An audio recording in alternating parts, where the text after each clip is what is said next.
এটাই দেখানো ছিল তোমাদের। ও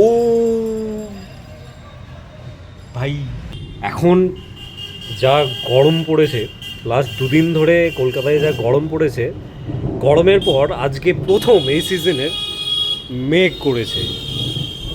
এক ফোঁটা দু ফোঁটা বৃষ্টিও পড়ছে, বাট বিদ্যুৎ যেভাবে চমকাচ্ছে মনে হচ্ছে এক্ষুনি বাজ পড়বে।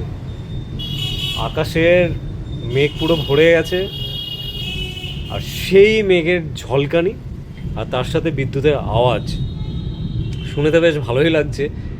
কিন্তু এই সিজনে এই গরমের মধ্যে যদি বৃষ্টি হয় তাহলে তো খুবই ভালো লাগবে, কিন্তু যে হারে গরম পড়েছে কলকাতায়, অস্বাভাবিক গরম। আমি যখন মধ্যপ্রদেশে ছিলাম ওখানে কিন্তু ওয়েদার খুব ঠান্ডা ছিল, মানে রাত্রিবেলায় ভালোই ঠান্ডা লাগছিল, দিনের বেলাটা গরম লাগছিল।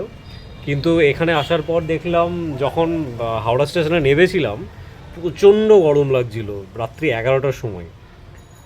আর লাস্ট কয়েকদিন ধরে, দু তিন দিন ধরে যা গরম করেছে, এখন মেঘের আওয়াজ, ওই যে বিদ্যুৎ চমকাচ্ছে, বেশ ভালো লাগছে। বিদ্যুতের চমকানি ঝলকানি দেখে মজা লাগছে, ভয়ও লাগছে, প্রচণ্ড জোরে আওয়াজ। এখন ভিডিওটা শুরু করলাম, ব্যাটা আওয়াজটা কমিয়ে দিল, মানে কমে গেল।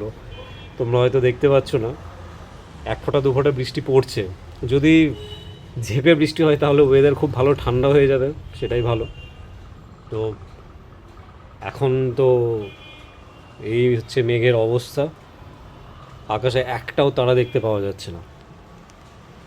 আই বৃষ্টি, আই বৃষ্টি, আই বৃষ্টি প্লিজ। যা গরম করেছে বাবা, বৃষ্টি সিরিয়াসলি একটু দরকার, না হলে অবস্থা খুব খারাপ হয়ে যাবে।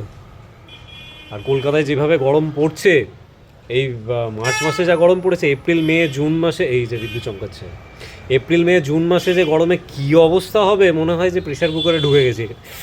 ই বাবা রে,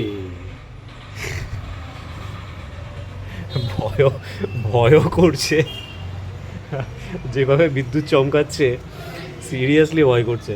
যাই হোক, আমি এখন একাই বসে আছি, তনুশ্রী বেরিয়েছে, ওর একটা শো আছে নাচের, তার জন্যে ও শুয়ে গেছে। ওকে বিকেলবেলায় ছেড়ে এসেছি, ছেড়ে আসার পর আমি বসে একটু কাজ করছিলাম ভিডিওর, তখনই দেখছি হঠাৎ করে বাইরে বিদ্যুৎ চমকাচ্ছে।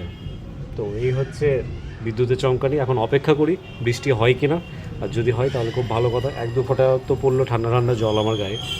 তো যাই হোক, বৃষ্টি পড়ুক, বৃষ্টির আনন্দ নিই।